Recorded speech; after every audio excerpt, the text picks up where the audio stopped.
Hello, Pennington Church family and friends. Thanks for joining me again for another 3-Minute Thursday video devotion.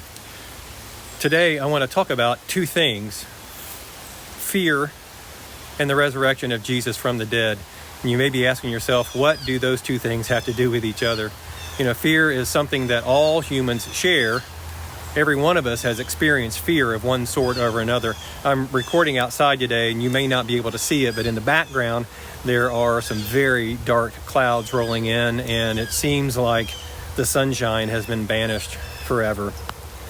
And for a lot of people, that instills a lot of fear. But there are also 100 other things we can be fearful of, whether it's fear of making a wrong decision, or fear of not having enough resources to make it through the month, or fear of stepping into something new, fear of what the future looks like and what it holds, or fear of losing something very precious, a relationship, or even your life. Fear is an unfortunate consequence of the curse of sin.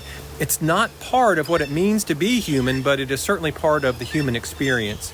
And fear can be paralyzing. And fear comes in different forms and from different circumstances. Some of you know that I love coffee, and I can be a bit of a coffee snob, I admit.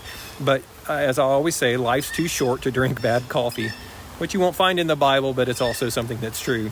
But some people prefer their coffee steeped, like in a French press, over time, like tea. And some people use a pour-over method, which can be very tasty. I have a little contraption. It's called an AeroPress, and it uses intense pressure to make some of the most and smoothest coffee you'll ever taste. Sometimes our circumstances leading to fear can feel like that. This is a bad analogy, but sometimes we can feel like we're just being steeped in our fear over a long period of time. Sometimes we feel like our circumstances have just poured over us, over our heads, and we react in fear. And sometimes we are under intense pressure, maybe even suffocating pressure, and we're afraid it'll never let up. Okay, what does that have to do with Jesus' resurrection from the dead? Well, Jesus' disciples were not immune to fear either. In fact, after Jesus died on the cross, his disciples scattered and they hid, and they were afraid of what Jesus' death may mean for the future of Israel, but mostly, it seems, they were in fear for their own lives. But something happened that turned their fear to fearlessness.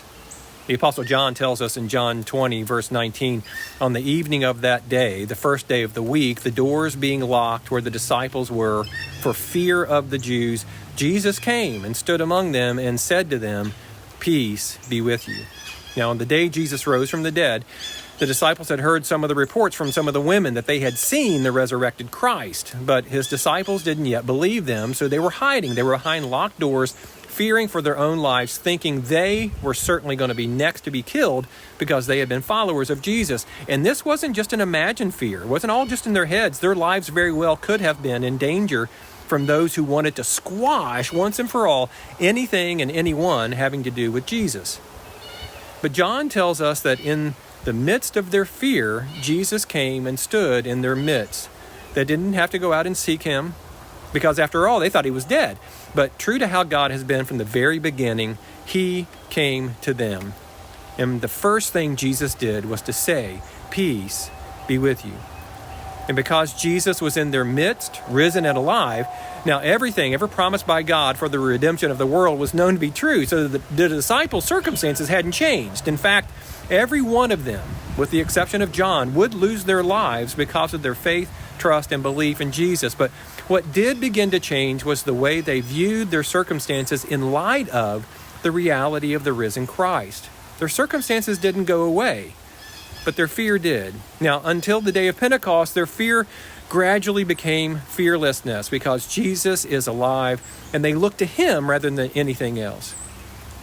Now, many of us are living in one kind of fear or another, and what we need is the reality of Jesus in our midst being made known to us so that we can hear the comforting words of Jesus in our ears and in our hearts. Peace be with you. What the disciples experienced in that closed and locked room that day was more than just a freedom from fear. They were in the presence of Jesus himself, and Paul tells us in Ephesians that Jesus himself is our peace. So whether you're being steeped in fear, whether you feel like you're being poured over, or perhaps you're under intense pressure, I want to encourage you that Jesus is with you. And he says to you, peace be with you. God bless you, Pennington. I love you very much.